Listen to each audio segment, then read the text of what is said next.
Hi friends, ఈరోజు కరివేపాకు పొడి తయారు చేస్తున్నాను.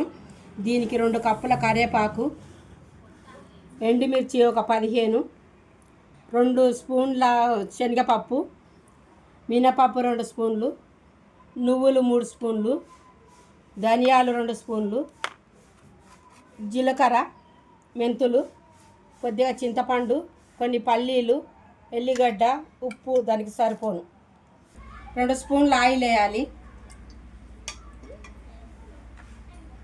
శనగపప్పు ఎంపుకోవాలి. మినపప్పు వేయాలి.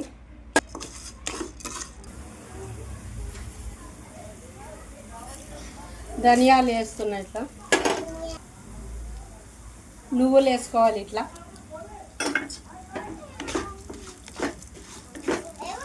దాంట్లోనే పల్లీలు వేస్తున్నా ఇట్లా.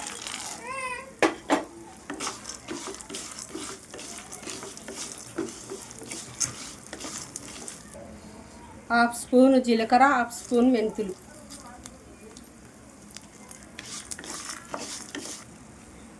పచ్చిమిర్చి వేస్తున్నాయి ఇందులోనే.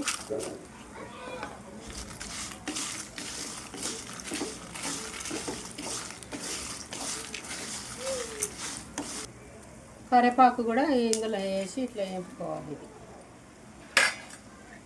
కొద్దిగా చింతపండు,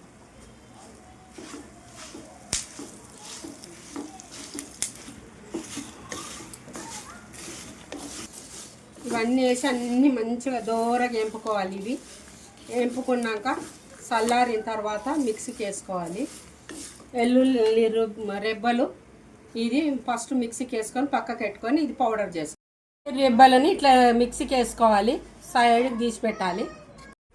కరివేపాకు పొడి రెడీ అయిపోయింది. మీరు కూడా ట్రై చేయండి. ఇట్లా టేస్టీ అన్నంలకు, ఇడ్లీలకు, దోశలకు అన్నిట్లకు బాగుంటుంది. మీరు కూడా ట్రై చేసి లైక్ చేయండి, కామెంట్ చేయండి.